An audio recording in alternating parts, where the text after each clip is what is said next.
All right, so we're going to do our tackling stations. I got a presentation that's a couple years old, but it still works. It's this is what we do with our tackling stations, and it is like I was telling you guys, it's fundamental to the defense. So when I look at the defense structurally, like the X's and O's of it, it's to force these drills to happen. Not just defensively, but offensively as well. We don't do drills that don't apply in a game. So any drill that I do, I want to be able to reference with my kids on a Saturday film session. So if I do a drill that I never, ever talk about in film, I don't do the drill. Why would you ever do that drill if it's something that's never done in a game? Right, like the old school days where the two people would like lie on their backs and get up and run at each other.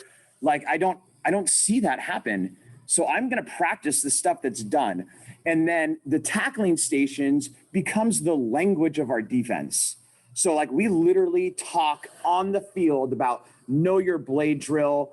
We say all these things, right? You're going to get cut back. That's a bad angle tackle. Fight pressure. We say all of those things in the middle of the game, right? So it's stuff that has specific application to it. And again, any drill we do, we'll reference in film. And it becomes like shorthand in a game. So a kid knows a whole bunch, right? So I can just say blade drill, and a kid now, just by saying the words blade drill, can draw upon hours in now years upon years of experience of what blade drill means. So in the heat of a game, I could say, know your blade drill. And I've said more than those couple words, right? And I'm seeing it now because the youth program has been doing these things. These kids it's a drill. It's been an idea that's been a part of them for years, right? So it's exciting to see how it's kind of taken off on the youth level, and I hope it keeps going. Anyway, tackling stations, let's get into it. Let's see what I have. Bradshaw, Christian, we'll get back to it. 2 picks late in the game when him where needed it most. And of course, the Pride defense was all over the place, swarming the ball like madmen. So that's just an intro. Anything away from the Pride, Bradshaw, Christian played well. Oh, I messed it up. Let's see if I can. Oh, yeah, play all the clips. There you go. So anyway, I should have paused it. These are just guys that are talking about it. It's after our CAF title game, and this is some thing in Stockton. What's cool about it is they just talked about our defense for a while and how well we tackled. And so, I don't know, it's just fun and exciting to hear people talk about your defense and how well we tackle. I'm especially impressed with the defense. Very quick lateral movement. By the time Gilmore got upfield 2 or 3 yards, man, there was a swarm of Pride defenders right there ready to stop it. It was pretty impressive. Great tackling from Bradshaw, Christian. Like you said, we can't take any credit away from them because they played great enough to win a section title. So kudos to them. Great job from the Omar Yellow Jackets too, man. It was a great year. So what's exciting about that is 2 things. Obviously, talk about tackling, and we pride ourselves on tackling, and some of them start day one. And so that's 2 random dudes that show up to one of our games, talk about how well we tackle. Obviously gives us great pride. One thing that was really neat that he talked about that's a huge emphasis is lateral movement. And that he was able to notice that we move laterally. First off, I think that's cool that guy's thinking of that. That's a weird thing. I wouldn't imagine some like reporter dude to be thinking that. So that's cool. And it's a huge emphasis that we have is lateral movement as opposed to linear movement, straight ahead and going backwards, lateral, left and right. So anyway, our tackling stations, we have 4 tackling stations. We do this from the first day of spring. If I'm planning on coaching football late into December this year, into a state title game, you show up on a Tuesday or a Wednesday in December, we're starting with tackling stations. It's to the point where I don't even lay out a plan for defense. Coach just says it's time for defense. I blow my whistle and they go and they know where they're going. So it's no longer like today we're going to. It's just defense time. In defense time, the goal now on the youth level, it probably won't get there, but the more they learn it, the more it starts to become, they just can run this themselves. And coaches just become glorified whistleblowers now. And it's something that they run and they own. So I got these 4 tackling stations. I teach them in this order. So Coach, it might be easier to see it with the lights. I don't know if you can see it or not. I don't know if you guys want to turn the lights off or, so again, it's taught in this order. They kind of have this progression of how they go. So we got form tackle, angle tackle, our blade drill, which is kind of the big one. Then the last one, it's talking about defeating blocks. It's now has a new name. We call it fight pressure. I like leaving defeating blocks on there because that's what fight pressure is. So it's known as, we call it now fight pressure. Anyway, it's all about defeating blocks. So, like I said, this is what I just said. Every day we did this. In the year that I made this, I introed May 4th and I ended December 9th. And we lost December 11th or whatever that was, December 12th. So I tracked it that year, how many days we did it. And that's, it's something that we do. So it's not just kind of a drill. It's fundamental to what we do defensively. So it starts with form tackle. Here's the biggest thing. It's teaching safety. So teaching safe, effective tackles. And it's something that they need in muscle memory. So it's tough. I get it that it's tough because we're all short on time and you got a game plan to install. But these kids need muscle memory. They need muscle. So you can't just teach a form tackle once and be done, right? They might know it, but their muscles need to know it. And so, like I say, we do it all the time, every day. Actually what we do now is we'll do 2 tackling stations one day and then 2 tackling stations the next day, right? There's times like in the summer or you come out during our double days. When we start defense, we're going to do all 4. But I get it because of time. We'll do 2 and then 2. So form tackle, again, muscle memory, it's a big, big, big deal. That's something that we emphasize here. Our goal is to out-rep people, right? So we don't try to out-X and O people. We don't try to get cute and have the better play than people. We think football is about execution. And the way that your kids execute is by practicing something over and over and over and over again. All right, so here's our keys to form tackling. The biggest one is chin up. Get that chin up. So if you're teaching it, that's the first thing you should do. When I teach form tackling, I'll go through in phases. Though that we have all of these things that we need to do, the first time I might only care about keeping their chin up. And the rest of it will be sloppy and kind of a mess. But my goal is they get it, chins up this time. It's hard to teach them to have a chin up, to have a low pad level, to have a wide base, to shoot your arms, to drive your hips, to have short choppy steps, and to grab cloth all in one session. That's a lot for one session. So I would in this order, as you teach it, do it in this order. The most important thing is the kid to have his chin up. I mean, that's like number one, safety, all that stuff. Get your chin up. So the second one is to have a low pad level. But what does a low pad level mean? Well, the way we talk about a kid has a low pad level is at the beginning of the drill, they're able to touch the grass with their hands. So it's important to know what touch grass means as well. And we work on it. A lot of kids, when they get lazy, they'll just bend down, touch the grass to start the drill, and then stand back up. And that's there's no point in that.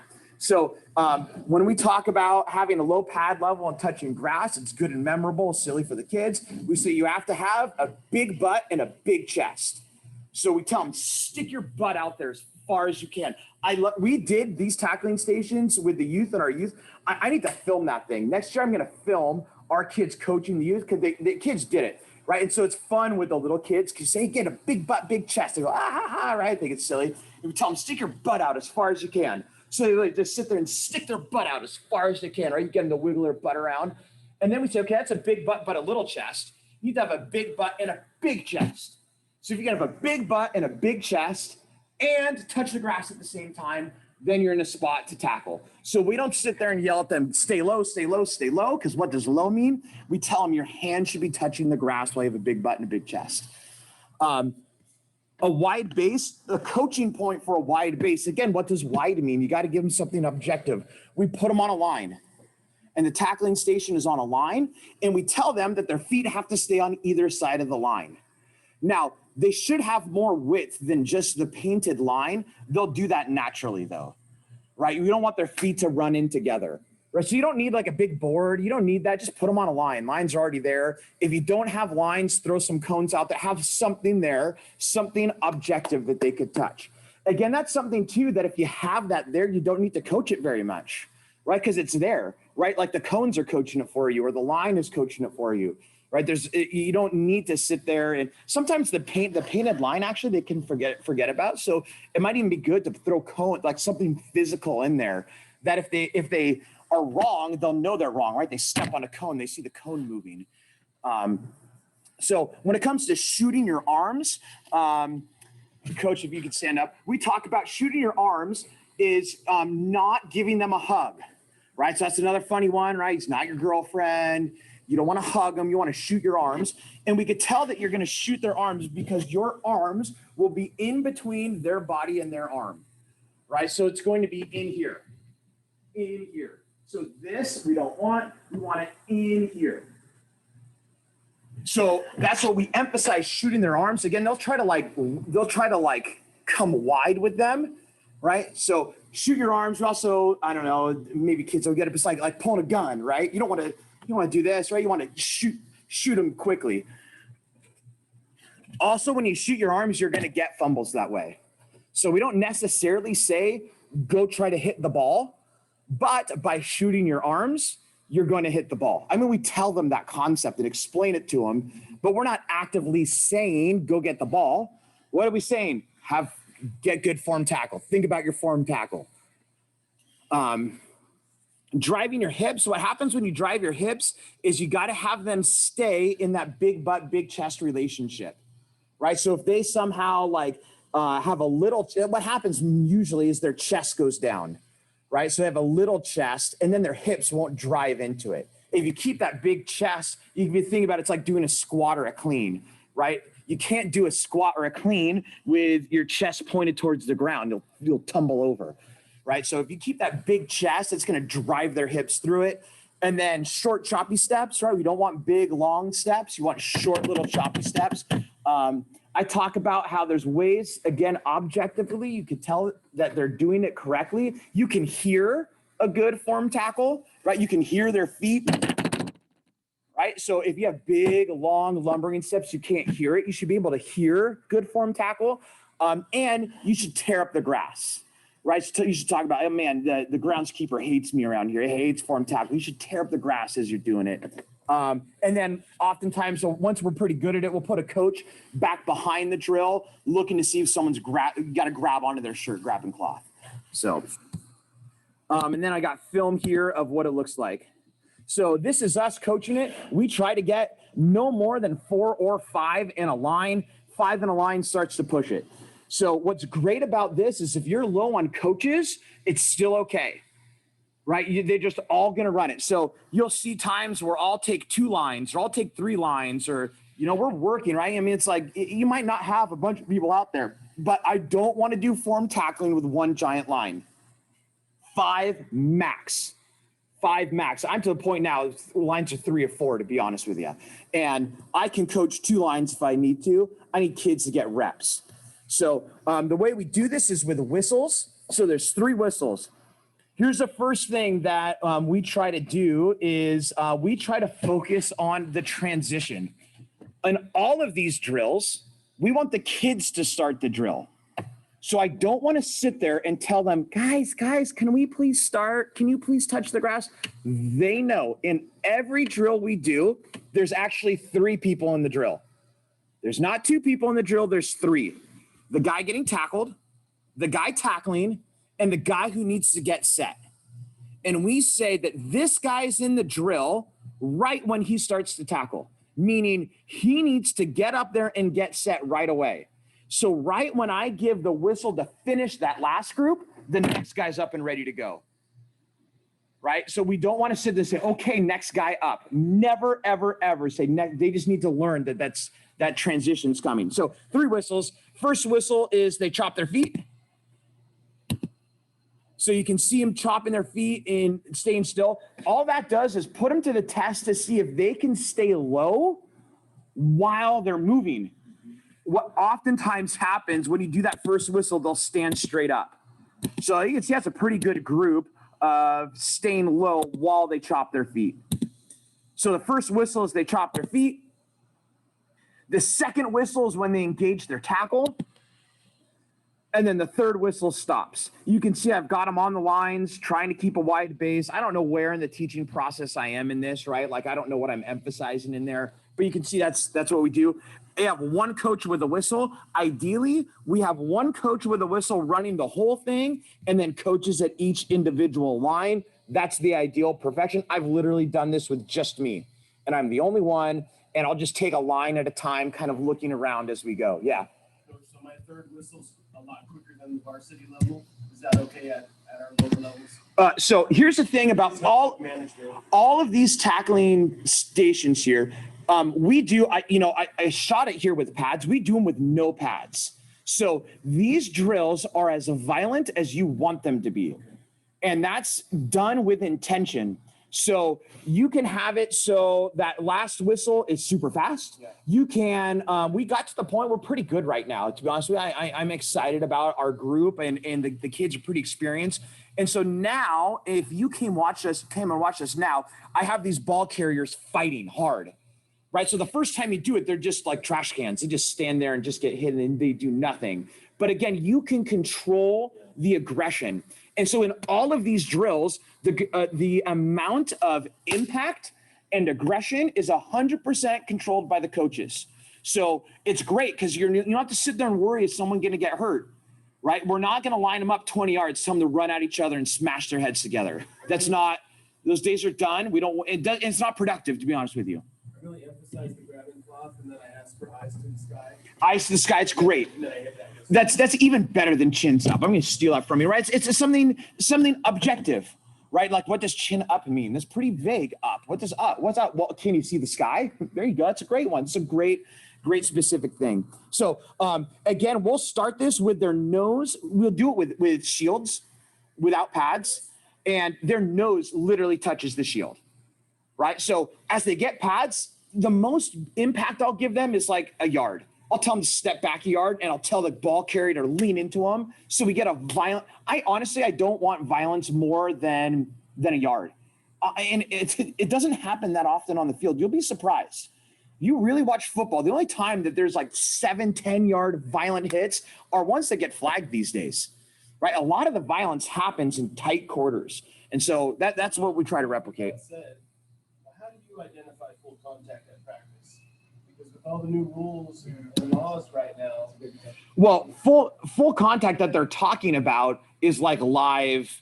So is like live going. Okay. So in as far as a classification of a drill, none of these drills are full contact drills. They're not. Again, you could turn it into a full contact drill by blowing one whistle and swallowing your whistle and say, we'll stop till someone dies or falls down. Right now, okay, now it's a full contact drill. But the way that I've taught, I've never done it full contact. I'll be honest with you, I don't really believe in full contact in practice. I don't think I've gone live in 8 years. I don't think we've gone live since I've been at Bradshaw. And come watch us play. We hit, we tackle, we're tough, right? We got random dudes from Stockton talking about how well we tackle and how tough we are. So anyway, it's a scaled down version of full contact. Same thing, it's not full contact. No, it's not, and no one would classify it as full contact, right? So it avoids all those things. So that's what the drill looks like. So there you go. There's your 3 whistles. You can see him shooting his arms. That's pretty good, right? So watch this kid right here do the drill. Let's watch him. See how his arms are in between? You see that? Right? That's going to be where the ball's at. Short, choppy steps on either side of the line. That's pretty good. That's a pretty good right there. And just a couple more clips of it. Sometimes they don't all go with the whistle. It doesn't matter if you have coaches like coaching each individual one. You can tell him pretty early on in this, like I had him put his arms out so we can have some success of where to put your arms, right? You see what I'm saying? Then times you can make that more difficult, put balls in there. So we'll do it when they're actually holding a ball and you've got to, so again, I like it because you can control the level of intensity that's happening there.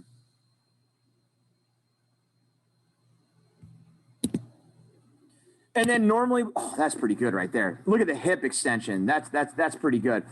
What we normally do is I just find landmarks. So we'll like go all the way across the field and back, or we'll just go to the hash and back. We'll go to the second hash and I don't know. I mean, it's just up to you for how long you want to do that. And again, we use the lines because it's easy and they're already on there. So then I tried to find, like I said, I don't want to run a drill unless you can't find it in a game. So here it is in a game. There he is. He's doing his form tackle. It's the end zone of the same thing. Whoa, let's get the cheerleaders out. This is one of my favorite form tackles ever. So this kid caught a ball on us, whatever the coverage. He's on the 1 yard line. Literally, heels are on the goal line. This kid doesn't have time to think, boy, I better get the ball. His muscle memory takes over. And watch what happens with his muscle memory. He punches the ball out because he's worked on shooting his hands. Fumble the ball at the 1. Right, we win the game. I think we won this by 2 points. So form tackle paid off. You can see it pretty good from the end zone here. This is, yeah, I think that's him. So watch him shoot his hands. Right, you can see, it's hard to, I've tried to get this freeze frame better, but you can see right there how both his hands are going right in between the kid's body and his arms. And so as our kid's right arm shoots, it shoots right onto the football. Again, it's not like he was sitting there thinking, boy, I need to shoot it. Muscle memory took over. So those little tiny things, big difference, won the football game because of it. So second one is angle tackle. The emphasis on angle tackling, there's a lot of good things about angle tackling, but here's the biggest one. The way that God made people is that when you're about to run into an obstacle, you stop.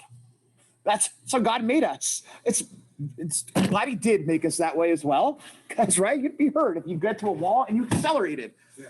But when you're tackling, it's the opposite. When you get to a barrier, you've got to accelerate onto a tackle. So when we do form tackling, the emphasis is on acceleration. Here's the thing as well. Where form tackle begins is right in the middle of this drill. So you're going to angle tackle and it's going to end with a form tackle. So we're going to take one drill and apply it to the next, right? So you're ending this with a form tackle. And you'll notice instantly the first time you do angle, everything that the kid learned in form goes out the window. Right, to apply one thing to the next, it goes totally out the window. Then you got to kind of reteach form as you're teaching angle, right? Because they're trying to learn a second thing. That's just human. Anytime, right? Like it's not just kids. Someone learns one thing, and you have to apply that with other things going on, right? It starts to fall apart a little bit. So that's just a good thing to know. Again, the emphasis is slow to fast. There's some other things about it that are important that we'll talk about. Again, we talk about how this kid is going to get set, right? He's getting set while this drill is going. So this drill right now doesn't matter. I'm not worried about this one. Let's look at this is the one that's starting. So see, all of the coaches are staring at this drill, but he's getting set. So we have the kids coach the drill. You'll notice that he is now going to look at him. And it's his job to make sure he's set. So all of us coaches can finish coaching this thing and we can get reps going, right? We don't want to sit there and say next group up. We say the offense moves first and the ball tackle or the tackler should trail behind. Now, we've slowed this thing way down than what we have here, literally to the point of walking. And so when we do this now, we will walk and we talk about a violent 3 inches at the end. So I wish I need to get a newer recorded version of this where we'll walk and I tell them once your nose hits the bag, go full speed. And they have to learn that slow to fast, right? That's a very hard thing for kids to get. Typically what happens, they sprint to a tackle and when they get to the tackle, they slow down and stop. right? That's when you get juked. That's when you get the world famous, oh, why are you arm tackling? You know what? It's a pet peeve of mine. No kid ever tries to arm tackle. It's something that frustrated parents say when things go wrong. I've never once had a kid sit there and say, oh, I'm just trying to tackle him with my arms. It's not an arm tackling problem. It's a feet problem. It's one of these 4 problems. Kids don't sit there and go like, I just want to tackle him with my arm. No, they're all trying their hardest out there, right? It's an acceleration problem, right? They went fast to him and then stopped when they got there and the kid moved. And the only thing he had left to do was reach his hand out. But it wasn't like he was sitting there thinking, I'm just going to try to arm tackle, right? So we go much slower even than this drill. So you can even see in this one, maybe his speed is like consistent. I don't really like that. You can see him accelerate a little bit. This is more violent than I would teach it the first time through. Literally, we walk through, and then when their nose touches the bag, we have a violent finish. When we talk about, I was talking about him trailing behind. The reason why we do that is that we don't want him to cut back. Right? So you can imagine that this is like the sideline and we're pursuing someone into the sideline, or it could be another ball or another tackler. And we don't want him to cut back on us. So that's why we say the offense goes first and he goes behind that. And then when we get to this spot, it should end with a form tackle. That's not a very good form tackle right there, is it? Right? His chin's down, his feet are narrow. He is trying to shoot his arms. So again, we talk about how applying one drill to the next is tough. There's a lot of coaching that's involved in that. As far as their head placement goes, I've done this long enough now to know I don't think it matters, to be honest with you. What matters is we say the body on the body. Now, our official stance is we want body on body, head across to make that like body barrier. I know coaches that think it's the most important thing to say, put their head behind. I've seen enough film in my days to know it's the body on the body that matters much more than the exact placement on their head, right? If still coach the head direction at the youth level because it. Oh yeah. Oh yes. Yeah. Oh yeah. Oh, of course. I'm just saying, I could get a lot of people to come in, and I feel like there's equally valid points of head behind and head across. That's not a fight that I teach them to put their head across, but if someone's that's not a hill I'm gonna go die on. Yeah. I think there's more important things in there than that. So we say body on body, head across. His head is across, right? Not behind. Again, like Pete Carroll and they teach this whole thing of the head behind, and you know what? They're pretty dang good at tackling too. So anyway, so again, all these guys, this is pretty bad right here. Is that see how he's out in front of this guy, right? He should be able to cut back on him, right? So we don't want him out in front. As coaches, we should have. That's better. See how he's trailing behind? That's what we want. And again, it's probably all going too fast.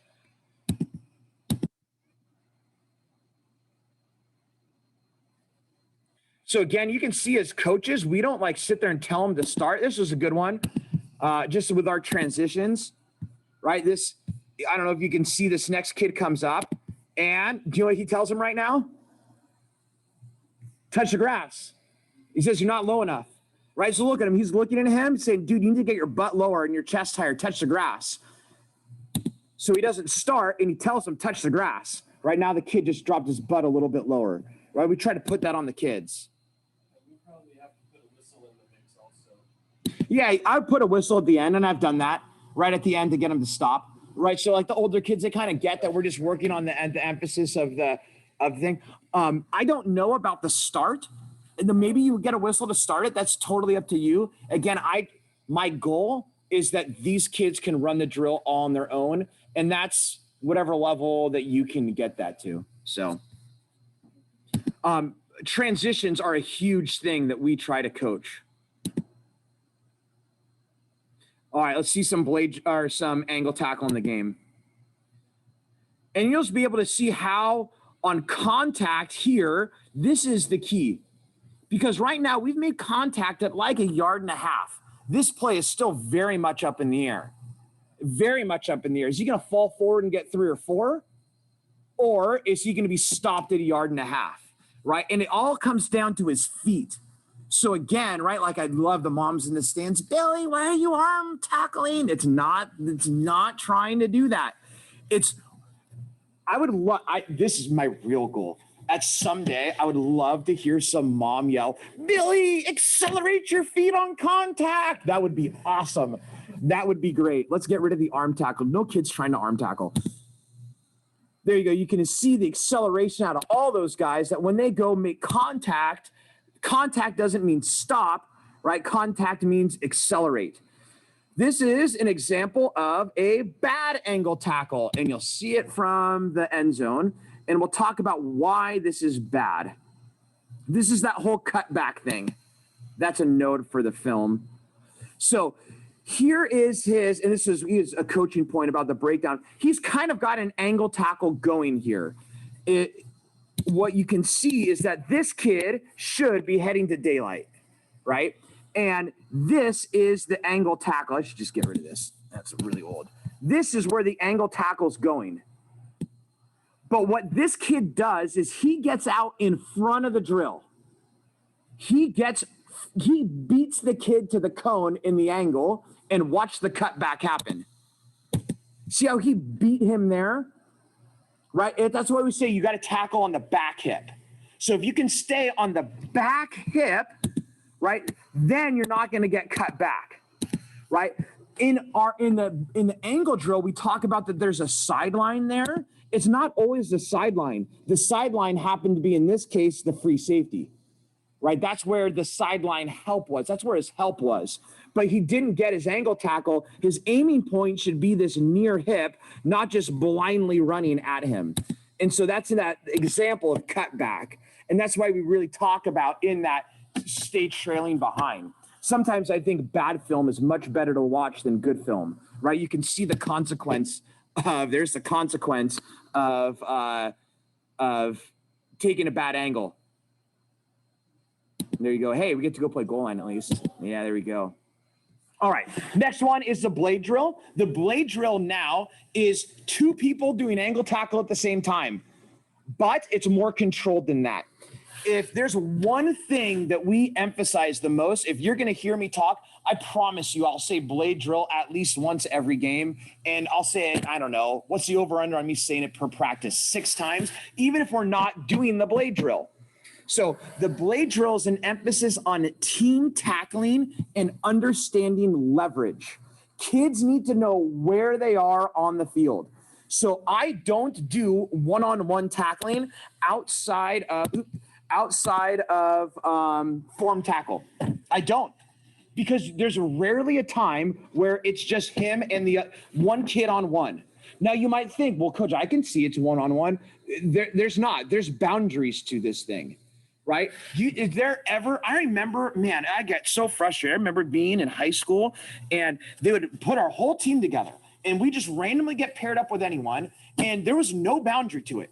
It's just, hey, there's a kid 10 yards away from him, go tackle him. Those kids will run all over. I was so terrible at that drill. I'm like, dude, he can just run wherever he wants to. I'm never going to make this tackle, right? Like, that's craziness. There's always a spot where they stop. So the kids need to understand where's their blade drill.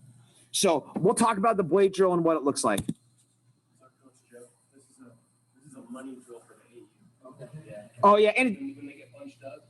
Oh yeah.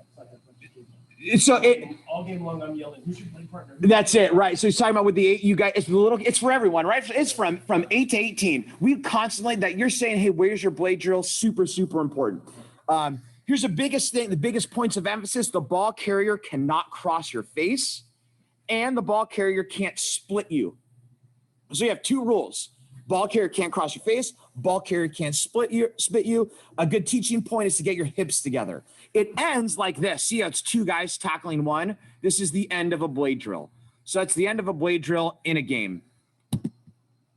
Also, again, this is another thing where you can control the tempo. So there's times I do competitive blade drill. We'll put something on it. We'll say, we'll dial it up. Super, super competitive.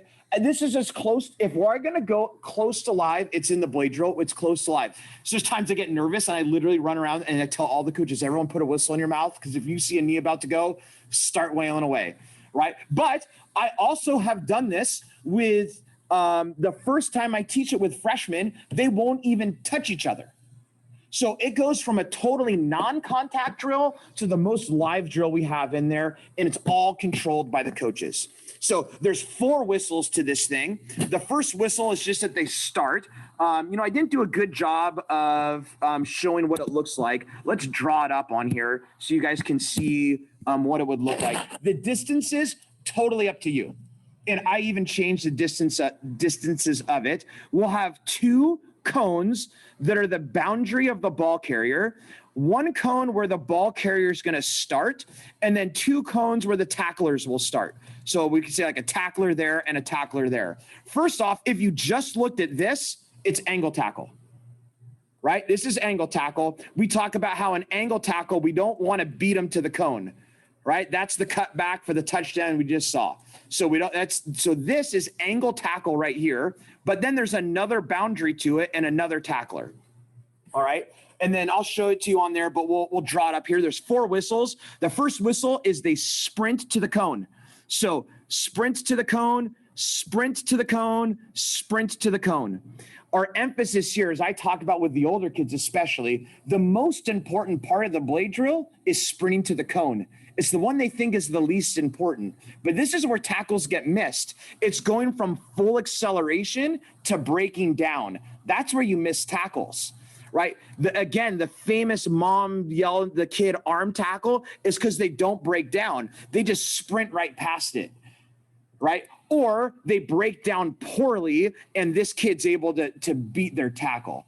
So that's a tough one that you got to get on to the kids about, because it's the most boring part of the blade drill. You got to sprint, right? Sprint and break down. So that's the first whistle, sprint and break down. And as they get to this part, this kid is on his outside shoulder. He's on this cone and they're chopping their feet. And so you can just sit there and chop their feet as long as they want to. They're inches apart from each other. The second whistle, the ball carrier can move left and right wherever he wants to go. The boundaries are the cones, though. Now, his goal as he moves left and right is to try to cross the tackler's face. So, again, he's just moving left or right. So we'll have the ball carrier and a tackler and a tackler. Right? So, again, first whistle, sprint. Second whistle, moving back and forth. So as that guy moves, the 2 tacklers move, and they should each be on a shoulder, right? So the whole group's just moving left and right. So they're just mirroring. Mirroring him, yeah. But not just mirroring him, mirroring the correct shoulder. Yeah, right. And then the third whistle, they actually make the engage on the tackle, and they'll drive that until you have them to stop. Again, you can control all of it. So there's times where, like the first time through, I won't even have them tackle. Like with the freshmen, they'll sprint up to it, right? The freshmen in early June, they'll sprint up to it. Then they just move left and right. And then I end the drill, right? And I'll lose my mind because at some point the ball carrier will be here and I'll have 2 tacklers here, right? And he just crossed his face. And I'll just yell. It's funny because like they're young and especially actually, you know what's happened now? There's kids, you can tell the non-Bradshaw kids and the Bradshaw kids all get it. All right, little Travis Posey gets blade drill in an instant. But some like new kid who's never done this, and like the kid is outside his face, and I start yelling, "You missed the tackle!" He's like, "Coach, we're not even tackling. What do you mean I missed the tackle?" Right? But everyone gets it, right? You've already missed the tackle. So anyway, let's get back to what it looks like if I'm smart enough to get there. There we go. Travis is a freshman now? Yeah, little Travis Posey is a freshman.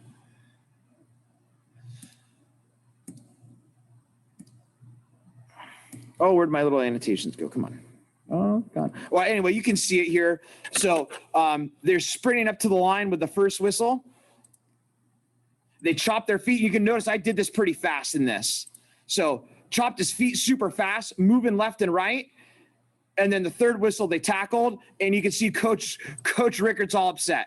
So watch. This is a bad blade drill. Let's watch what happens in this bad bad blade drill. So here they are, one shoulder, the other shoulder. When they make the tackle, he needs to stay on this shoulder. He needs to stay on this shoulder. They need to understand their leverage, right? If he crosses his face, it's done poorly.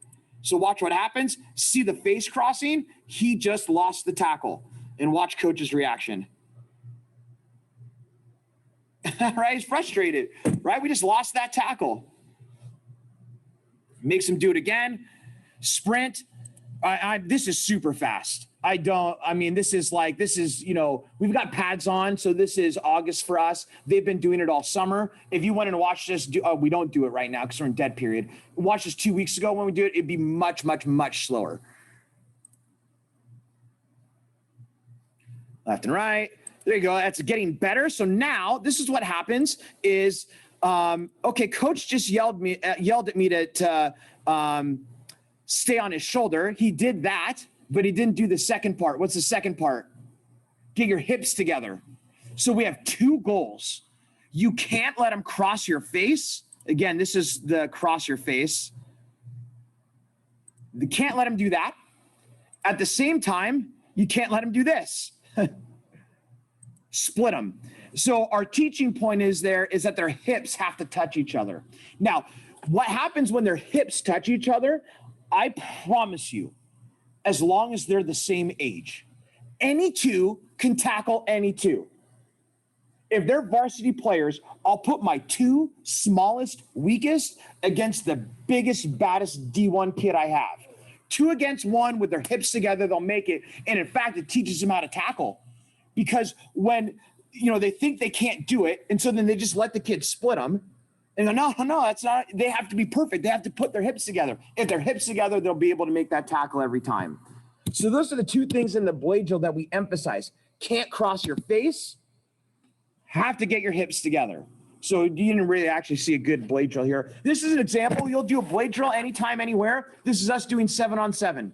So this is a summer 7-on-7 session. I'll yell about blade drill tacklings. I yell at kids. They miss the tackle. You should see coaches from other schools think I'm crazy. I probably am a little crazy, but because it's 7-on-7, you're not allowed to tackle in 7-on-7. So I'm screaming at these kids that they missed the tackle. They don't know their blade drill when you're not allowed to tackle, right? But let's watch an example of a blade drill here.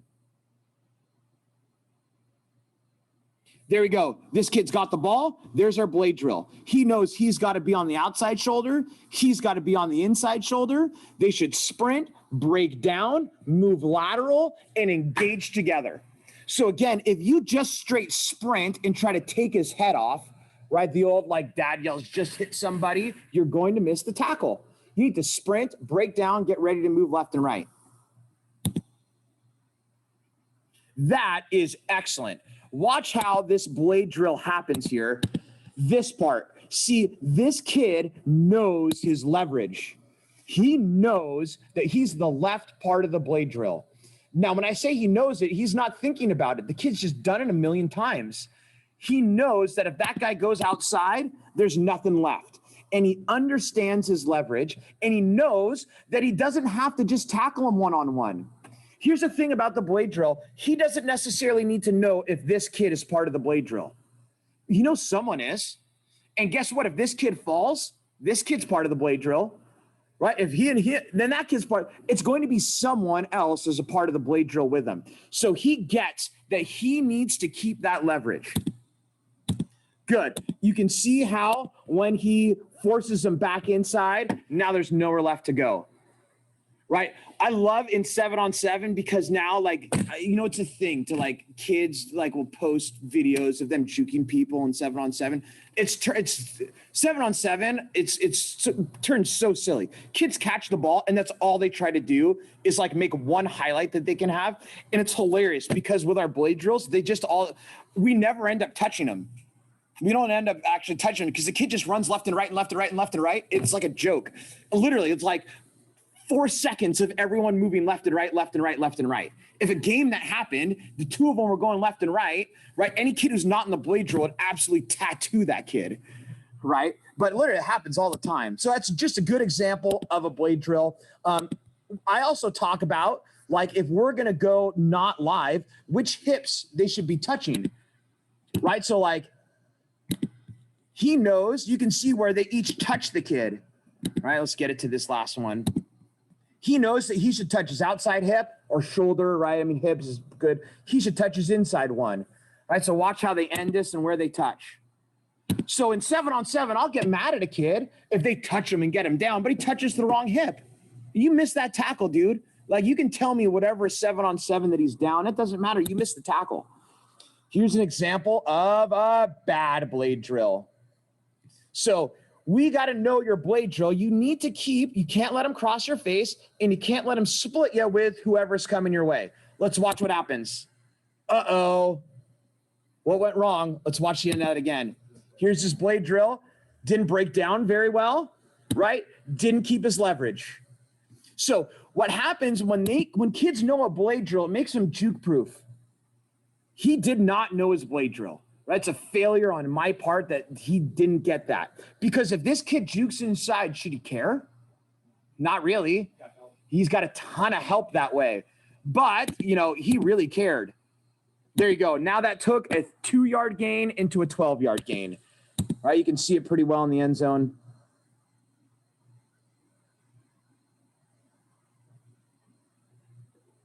There it is. Cross his face. Right? That's that first mistake the first time we saw it. So that's where this goes wrong. Again, people look at that and go, why is he arm tackling? It's not why is he arm tackling. He didn't break down. He didn't understand his leverage. He let the excitement of the game catch up to him. This is one of my favorite ones. This kid was one of the most legit athletes I've ever seen in my life. He's just tiny. He ended up playing college football somewhere, and he could just juke everyone. I mean, he's just an amazing athlete. And the kids I had out here were decent athletes, but not as good as him. But they understood their blade drill. And let me show you from the end zone this understanding of the blade drill. This kid knows that in the blade drill with him, he's the right hand part of it. And if this kid crosses his face, we've got trouble. He also knows that he's not the same athlete this kid is. So instead of going to make the tackle, what does he do? He sees him sprinting to the sideline. He slams on the brakes and sprints to the sideline with him. Right? Tackling isn't about going and making tackles. It's about understanding leverage. If he just ran straight up to him, it's gone. He's not going to make that tackle. But he slams on the brakes, and this kid is just insistent. I just slammed right through all those. This kid is insistent to cross people's faces, and we're not going to let him do it. He's so insistent to cross people's face, he chooses to run out of bounds instead. But look at the alternative. Right? He wants to go straight out of bounds. He knows what's cutback going to be to him. You know what cutback's going to, yeah, exactly. Cut back. You don't want to cut back. So this kid now has two choices: cut back to pain or run out of bounds. Right? And so this is the kid who makes the play. Right? He makes the play because he's insistent about his blade drill. There you go. Literally tries to keep going, runs out of room. It's one of my favorite examples of a blade drill I've ever seen. Here's another great example. We're in a funky defense here. I don't want to explain it all, but this guy has container force here. So the reasons why are too dorky to explain. This guy's got contain on this side. So this kid knows that if he goes to the outside, we're going to lose and things are going to be bad for us and him. So there he goes. He knows, oh man, when I say that he's contained, we also call it force. He knows that he's the left-hand side of the blade drill, and he's going to take that and be insistent about it, right? And so where it comes from, it goes fast here, but is that move right there. How hard is he going to bite on that move? If you teach the kid to tackle one-on-one, he's going to bite on that move hard. Because he doesn't have any other choice. He doesn't have help. Is that kid going to go inside? No. Because look at all these guys coming. Help's coming. Right? So tackling isn't a one-on-one thing. Tackling is about knowing your leverage. So he knows that he can't go inside because he understands his leverage, understands his blade drill, makes a great tackle, makes a great play. All right, last one we talk about is defeating blocks. So again, this is one where it's different than the way God made us. When someone is blocking you, what happens is there's a path where they're impeding your progress, and then there's a view of the ball carrier. And not everyone, but instinctually, the first thing everyone wants to do is to go away from where he's blocking you. You need to go where he's touching you. So that's why it's called fight pressure, because it's where he's actually touching you, right? So we also do something different for the DBs, and I don't want to get into that. Actually, right now, we'll do that later in the season. I would have on the youth level, I would have everyone fight pressure. All summer long, everyone's been doing fight pressure. That's more important than the way we do stuff with the DBs. So I put it on there in case I don't know why. I probably should take it off. So let's talk about the drill here. We have the defense with their backs to me in whatever defensive stance they have. If you're just going to do something generic, you could put them in their form tackling stance. So that's what this kid's doing, right? Touching grass, chin up. These guys are the offensive blockers. And I'm going to be back here pointing a direction. The only reason why I point a direction is so they don't run into each other. So you can have multiple people going all at once. And then we have a ball carrier behind it.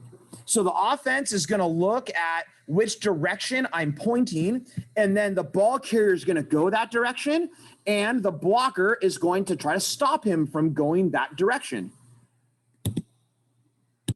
So what happens is the kid does not know the direction of the play. He has to feel the direction of the play, right? So the first movement in this is forward. So the way kids struggle with this is they try to guess the direction of it. We talk about you have to be physical first. You have to attack them first, and then as you feel the pressure, you go the direction that the pressure is telling you to go. And so then it ends with him crossing his face. All right, so watch this, pretty good right here, right? So he's driving to the direction that he's been touching, crosses his face, and then if you want to start getting insistent, it should end in a form tackle. And again, that's just the level of coaching that you want to do with it. Is there a whistle on that? I do a whistle at the beginning, just so everyone starts at once, and then a whistle at the end. And I'll do that whistle pretty early because you can tell early on if the kid's going the correct direction. To me, the ending of it isn't all that important. That's why I always say end in a form tackle, but to be honest, we rarely get there because it's more about defeating the block. So here's something I want to show you that we try to emphasize here. This kid is going to try to guess the direction. So what we tell them is if you don't know the direction of it, you as a defender's direction should be straight ahead. As you go straight ahead, you're figuring out where you should go. Watch how he does this poorly. He's going to try to guess.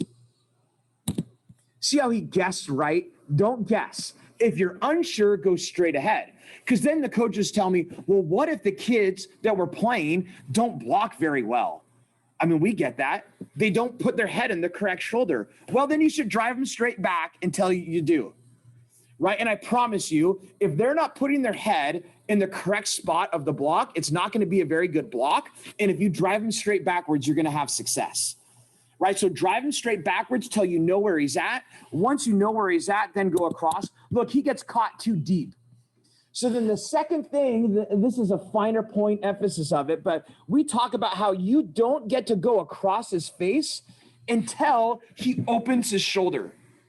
So the second thing that he does wrong here is that this kid runs around. He gives up ground to gain position. We don't want to do that, right? So if you have an excellent blocker, this drill will end without you ever crossing his face. You'll just keep pushing and pushing and pushing, trying to open up the shoulder, but never being successful in doing that. We tell the kids that's okay. You could get his backside to make the tackle for you if you need to. What we don't want is him running. We don't want going the wrong way or what he just did going backwards. Those are the two things that we don't want. We don't want the wrong way and we don't want backwards. Again, this is like counter instinctual. This is not the way that you normally would think. Let's watch the kid on the right here. The kid is blocking him is not great, but watch his initial movement is forward. You can see him like driving forward more than moving around. I don't know if that makes sense to you, right? He's worried about getting forward, and then he's going to worry about getting across his face afterwards. All right, so here's the drill in the game. I got two pretty good examples of it. You're going to see this guy block this shoulder. An instinct will kick in. He's going to feel the pressure, and he's going to go across it. What we tell, this is part of the defensive line talk. What I tell these defensive linemen, never look for the ball. Never, ever, ever, ever, ever look for the ball. Fight pressure and tackle the next person. I don't care if they have the ball. Just tackle the next guy. It could be the freaking ref for all I care. Tackle the next person. I promise you're going to make a play. Fight pressure, make a play. So you can see this guy is making contact on this outside shoulder. He's fighting that pressure across, and then we tell him, tackle the next guy. Well, they're running double ISO. This guy has the ball. He just goes and starts to, I get too click happy. He just goes and tackles the next guy. Well, the next guy happens to be 3 people back. But the way this guy just fought pressure, he just took out 4 people. Right? He's telling him, tackle the next guy. See it from the end zone pretty good. And then I got an even better clip of fighting pressure. You can see his pressure is on the left. And this is the instinct here. Do you see all the space? Kids want to go to the space, right? God made it that way, right? Like the door's open. You're not going to run through the wall, are you? You're going to go through the door. This is what it looks like you should do. We got to break the instinct there. Probably my favorite defensive play ever. Watch these 3 guys fighting pressure. In particular, these 2 guys more than him. It's just a bit of a different drill to that. So just look at these 2 guys. There's the contact. The contact is on their right shoulder, contact on their right shoulder. And you'll see in the end zone how much space he has. Now, let's just cut to the end zone. We're running a little on time.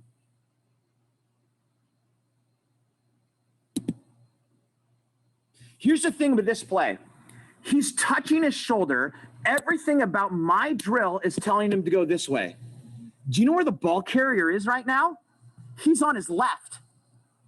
So if he uses his eyes and is worrying about getting to the ball, it'll take him this way. That's designed to happen. That kid's going to cut back on him, right? But he knows that his eyes are lying to him. And he's learned to fight the pressure. And so now this is the moment of truth where if he comes forward, he's just going to get washed. They're going to cut back and go. Instead, he fights that pressure and look at him get his head across. And it jumbles this whole thing up. Really, what we just did is we just took 5 offensive linemen and 4 defensive linemen and put them in a 2-yard box. I mean, good luck running the football. Watch the other one. Watch this kid. So he's going to feel his pressure. And this is this kid was a very good offensive lineman, very good offensive lineman. One where he can't really sit there and do this perfect push-pull rip. But we talk about if the shoulder's still closed, just keep driving. Watch what he does when he just keeps driving. So he can't push-pull rip, do this perfect little thing. He knows, dang it, I'm just going to drive.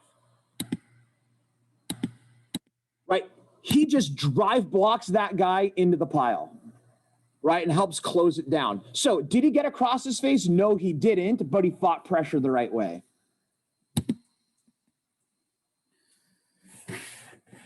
We could keep doing more examples of this. We'll stop with it there. But so that's the thing with these, with form tackling, is that we really try to emphasize all 4 of these things from the very beginning, right? So it's all 4 things taught in that progression, and all of it then applies to the defense. So it's something we do every single day from spring till December. So there you go, form tackling. I love how much the youth has been doing it. I can tell kids who've come from our system that have done these drills and kids who haven't, and it pays off. So what you guys are doing, keep doing it. I'm very appreciative of it.